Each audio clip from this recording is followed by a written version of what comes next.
शीत दिन माने पराटार सीजन ए टाइम रे जेकोस प्रकार पराटा बनै खाइले बेसी भल लगी था अलग दिन ठू। आज मुझे सहित शीत दिन खास पराटार रेसिपी शेयर करेंगे जोटा बनवा बहुत सहज बहुत टेस्टी बनता है। यह सहित बहुत हेल्दी भी थाए। वीडियो को पूरा निश्चय देखो। नमस्कार मो कुकुत पड़िया चैनल आप समस्त को बहुत बहुत स्वागत। चलतु स्टार्ट करवा आज रेसिपी। प्रथम किसी मेथी शाग को भल भाव बाछि नेबा तलपटु यार चेर आ मोटा डेम्फ काटिक बाहर करनेबा। ये देखो जो सरू डेम्फ एमती अच्छी ये रही चलो। आप चाहिए ये सरू डेम्फ भी बाहर करके खाली पत्र नहीं पारे। यापर या भल भाव धोईकी गोटे जाली उपर किसी समय छाड़ा जमी एक्सट्रा पानी जोटा थी बाहर जीव ना अटा चकटा बेसी नरम हो। यापर आम काटी नेबा। जदि खाली पत्र नहीं काटा दरकार ना। एठी मु 4टी छोट साइजर मेथी शाग बिड़ा नहीं ओजन 100 ग्राम पाखापाखि थिला।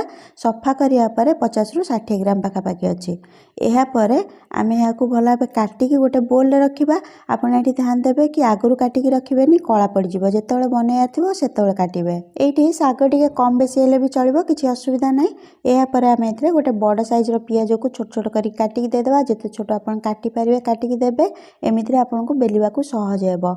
यह सहित ए 2-3 कंचा लंका को मुझे छोट छोट काटिकी देछि। एटा भी छोट करी काटिबे ताले पाटी लागबनी खाइला बेले आ बेलिया पई सहज हो।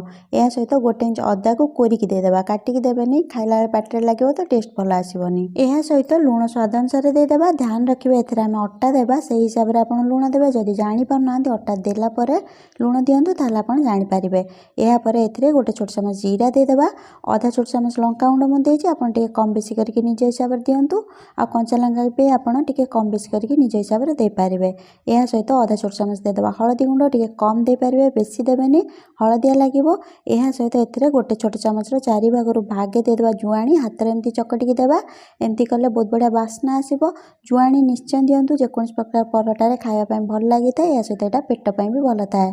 यह सहित 2 मुठा देदेबा धनिया पत्र काटिकी आ 2 मिनिट पर्यंत भल भाव चकटी नेबा। एमती कले एथु टिके पानी बाहर आसीबो। तापर अट्टा देले आपण जानि परिबे कि केते पानी लागिबो अट्टारे। जदि भल भाव न चकटिकी अट्टा देदेबे तापर पानी देकी चकटी नेबे ताले अट्टा बेसी नरम हो जिवो पछरे जणा पड़िबनी। जदि आपनको मेथी पत्र बेसी पिता लगे आपण खाइबा को पसंद करंतिनी ताहले एथिरे अल्प टिके लूण गोळेकी किछि समय छाड़ी दियंतु। यापर याकु चिपुड़ी की व्यवहार करंतु। नहले एही रेसिपी रे अल्प टिके आमचूर पाउडर दे देबे तो आपनको बेसी पिता लागिबनी। मेथी पत्र देह पई बहुत भल थाए। तो एटा सीजन अछि तो आपण निश्चय खांदो। एठी देखंतु भल भाबे म चकटी सारलेनी। एबे हम एथिरे 2 कप अटा दे देबा। मेजरिंग कप रे मापिकी ओजन देखले 300 ग्राम पाखापाखि अटा अछि। जदि आपण घरर गिनारे मापिबे गोटे मीडियम साइज रो गिनारे मापिले 2 गिना हेबो। एबे हम याकु भल भाबे थरटे चकटी नेबा अटा संगरे। एमिति कले कोन होबे कि आपण जानि परिबे केते पानी लागिबो। तापर अल्प अल्प पानी देकी याकु भल भाबे टाइट करिकि चकटिबा। जेमति पूरी रो अटा में लगै थांती सेमति चकटिबा। काहेकि ना एटा टिके नरम हो जायता किछि समय परे। सबु अटा एकाठी हो गला परे आम एथरे गोटे बड़ चमच घी किंबा तेल देकी गोटे 2 मिनिट आहुरी चकटी नेबा। एमती कले एटा हाथ रे लागिबोनी आ भल भाबे चिकन हो जिवो। घी देले बहुत बढ़िया बास्ना आस्ता से लगे मु घी देउची। आ शीत दिन घी खाइले देह पई बेसी भल भी थाए। एहा परे आमे याकु रेस्ट करबा को छाड़ीबानी संगे संगे गुळा बनेकी पराटा बनेबा। काहेकि ना एही अटा नरम हो जायता रेस्ट करबा को देले। सबु गुळा बनेला परे हाथ को भल भाबे धोई नेबा। सबु गुळा को एमती अट्टा लगेकी रखिबा। तापरे गोटे गुळा एमती नेबा आ अट्टा रे भल भाबे दबे दबे के अट्टा लगे नेबा आउथरे। काहेकि ना एठी टिके चिपचिपा बनता बेसी अट्टा लगेकी आपनको बेलिबा पड़िबो। तापरे हाथ रे भल भाबे प्रथम एमती दबे नेबा।